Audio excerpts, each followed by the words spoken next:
வணக்கம் friends, welcome to round about Gates YouTube channel. எல்லாரும் எப்படி இருக்கீங்க? நல்லா இருக்கீங்களா? ஒவ்வொரு நாளும் ஒவ்வொரு கோவிலை பற்றி டீட்டெயிலாக இந்த சேனலில் பார்த்துட்டு வரோம். இன்னைக்கு நம்ம பார்க்க போகிற திருக்கோவில் திருநள்ளாறு எனும் ஊரில் உள்ள அருள்மிகு தர்பாரண்யேஸ்வரர் திருக்கோவில். இந்த கோவிலை பற்றி டீட்டெயிலாக தெரிஞ்சுக்கலாமா? இங்கு தர்பாரண்யேஸ்வரர் சுயம்பு மூர்த்தியாக அருள் பாலிக்கிறார். மூலவர் தர்பையில் முளைத்த சுயம்பு மூர்த்தி. சிவலிங்கத்தின் மீது முளைத்த தழும்பு உள்ளது. இது சப்த விடங்க தலங்களுள் ஒன்று. இத்தலத்தில் நந்தியும் பலிபீடமும் சுவாமிக்கு எதிரே இல்லாமல் சற்று ஒதுங்கி இருப்பதை இப்போதும் காணலாம். இந்த கோவில் சோழர்களால் கட்டப்பட்டது. சிவனின் தேவார பாடல் பெற்ற 274 சிவாலயங்களில் இது 115வது தேவார தலமாகும்.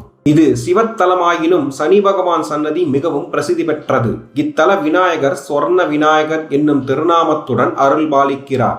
திருமால், பிரம்மன், இந்திரன், திசை பாலகர்கள், அகத்தியர், புலஸ்தியர், அர்ஜுனன், நலன் முதலியோர் வழிபட்டு பேறு பெற்ற தலம் இது. கோவிலின் தென்புறம் இடையனார் கோவில் உள்ளது. இங்கு இடையன், அவன் மனைவி கணக்கன் ஆகியோர் உருவங்கள் உள்ளன. சனி தொல்லை நீங்க நல தீர்த்தத்திலும், முந்தைய சாபங்கள் ஒளிய பிரம்ம தீர்த்தத்திலும், கவிபாடும் திறன் பெற வாணி தீர்த்தம் எனப்படும் சரஸ்வதி தீர்த்தத்திலும் நீராடி பிரார்த்தனை செய்து கொள்ள வேண்டும். பிரார்த்தனை நிறைவேறியவுடன் இறைவனுக்கு அபிஷேகம் செய்தும் வஸ்திரம் அணிவித்தும் நேர்த்திக்கடன் செலுத்த வேண்டும். திருநள்ளாறு தர்பாரண்யேஸ்வரரும் அம்பிகை பிராணேஸ்வரியும் குழந்தை இல்லாத தம்பதியருக்கு அருள் புரிவர்.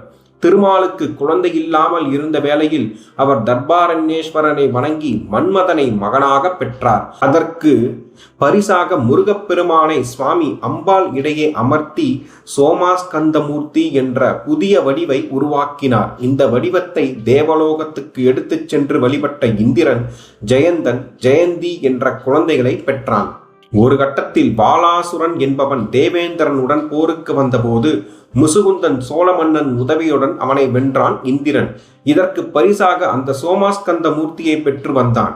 அதை திருவாரூரில் பிரதிஷ்டை செய்தான். அதே போல மேலும் 6 மூர்த்திகளை படைத்தான். அதில் ஒன்றை திருநள்ளாறில் வைத்தான். அதுவே தற்போது தியாக விடங்கர் என வழங்கப்படுகிறது. தியாக விடங்கருக்கு இங்கே தனி சன்னதி இருக்கிறது. தியாக விடங்கரை வணங்கினால் குழந்தை இல்லாதவர்களுக்கு குழந்தை பாக்கியம் கிட்டும் என்பது நம்பிக்கை. திருநள்ளாறு செல்பவர்கள் ராஜகோபுரத்தை வணங்கி உள்ளே நுழைந்ததும் முதல் படியை தொட்டு வணங்க வேண்டும். ஏனெனில் இந்த வாசல் படி மாடத்தில் சனீஸ்வரன் தங்கியிருப்பதாக ஒரு நம்பிக்கை. நலன் தர்பாரண்யேஸ்வரர் கோவிலுக்குள் நுழைந்ததுமே நியாயத்திற்கு புறம்பாக செயல்பட்டதற்காக இறைவனிடம் தண்டனை அடைய வேண்டி வருமோ என்ற பயந்த சனீஸ்வரன் வாசல் படியோடு நின்று அவனை விட்டு நீங்கிவிட்டதாக சொல்வர். ஆனால் இறைவன் சனீஸ்வரனின் நிலையை பாராட்டி ஈஸ்வர பட்டம் வழங்கி தன் கோவில் முகப்பிலேயே வைத்துக் கொண்டார். திருநள்ளாறு என்றால் தீர்த்தஸ்தலம் என்பதே நிஜம். தற்போது கோவிலை சுற்றி நல தீர்த்தம், பிரம்ம தீர்த்தம், வாணி தீர்த்தம் ஆகியவை உள்ளன. இதில் நல தீர்த்தத்தில் குளித்தால் சனி தொல்லை நீங்கும். பிரம்ம தீர்த்தத்தில் குளித்தால் முந்தைய சாபங்கள் ஒளியும். வாணி தீர்த்தம் எனப்படும் சரஸ்வதி தீர்த்தத்தில் நீராடினால் மூடன் கூட கவி பாடுவான் என்று நம்பிக்கை. இது தவிர அன்ன தீர்த்தம், கங்கா தீர்த்தம், நல தீர்த்தக்கரையில் உள்ள நலவிநாயகர் கோவிலில் உள்ள கிணறு, அஷ்டதிக் பாலகர் தீர்த்தங்கள் எனப்படும் 8 தீர்த்தங்கள் இருந்தன. ஒரு காலத்தில் உலகிற்கு ஏதேனும் கேடு நேர இருக்குமானால் கங்கா, பிரம்மா மற்றும் நல தீர்த்தங்களின் நீர் சிவப்பாக மாறிவிடுமாம். இதை எச்சரிக்கையாக எடுத்துக்கொண்டு தகுந்த பரிகார பூஜைகள் செய்து மக்கள் தப்பித்திருக்கிறார்கள் என்கின்றனர். சனீஸ்வரனை வணங்கும் முறை என்ன? காலை 5 மணிக்கு நல தீர்த்தத்தில் நீராடி கரையில் உள்ள நல விநாயகர் மற்றும் பைரவரை வணங்க வேண்டும். கோவிலுக்குள் உள்ள கிணறான கங்கா தீர்த்தத்தை தரிசித்து கோபுர வாசலுக்கு வந்து ராஜகோபுர தரிசனம் முடித்து உள்ளே நுழையும் போது முதல் படிக்கட்டை வணங்கி முதல் பிரகாரத்திற்கு செல்ல வேண்டும். இந்த சுவரில் வரையப்பட்டுள்ள நல சரித்திரத்தை பக்தி பூர்வமாக பார்த்த பிறகு காலத்திநாதரை வணங்க வேண்டும். பின்னர் சுவாமி சன்னதிக்குள் சென்று மூலவர் தர்பாரண்யேஸ்வரனை வணங்கி தியாக விடங்கர் சன்னதிக்கு செல்ல வேண்டும்.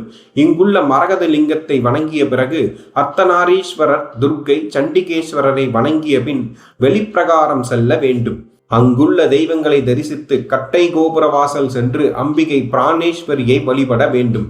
பிறகுதான் சனீஸ்வர சந்நிதிக்கு செல்ல வேண்டும்.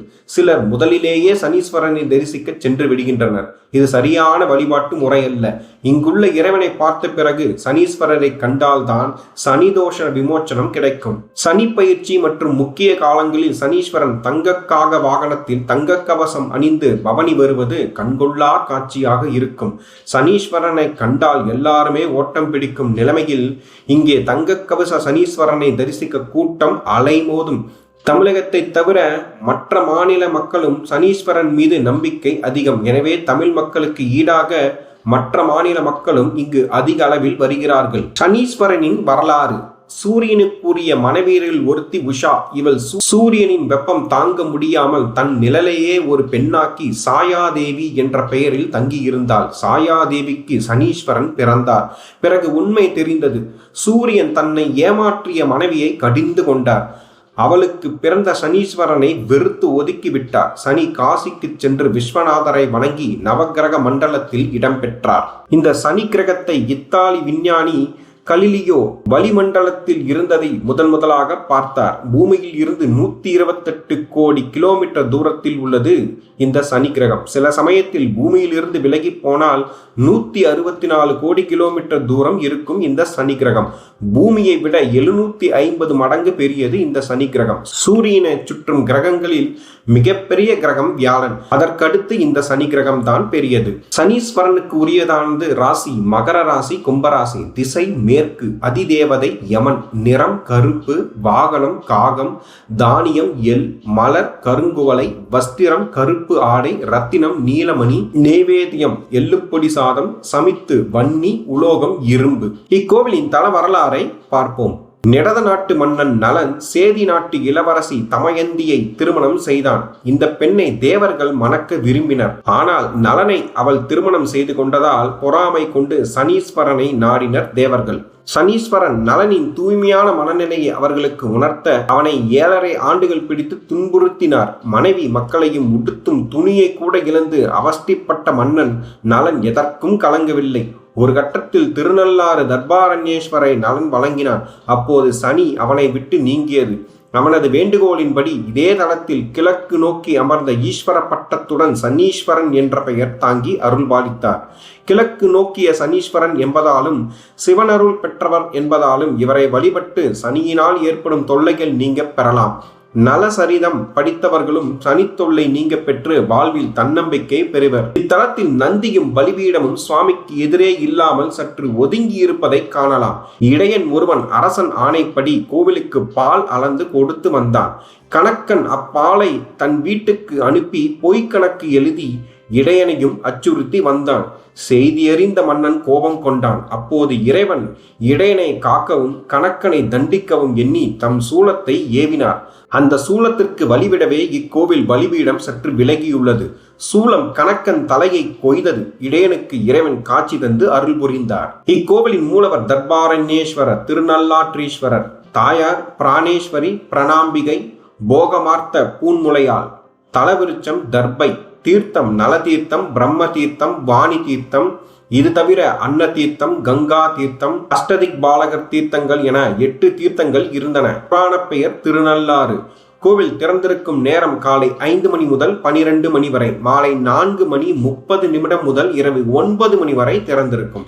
இக்கோவில் புதுச்சேரி மாநிலம் காரைக்காலில் இருந்து 5 கிலோமீட்டர் தூரத்திலும் மயிலாடுதுறையில் இருந்து 33 கிலோமீட்டர் தூரத்திலும் திருநள்ளாறு அமைந்துள்ளது. அருகில் உள்ள ரயில் நிலையம் காரைக்கால், அருகில் உள்ள விமான நிலையம் புதுச்சேரி. மீண்டும் ஒரு நல்ல பதிவில் உங்களை சந்திக்கிறேன். இந்த வீடியோ உங்களுக்கு பிடித்திருந்தால் லைக், ஷேர், சப்ஸ்கிரைப், கமெண்ட் செக்ஷனில் கமெண்ட் செய்யவும். நன்றி, வணக்கம்.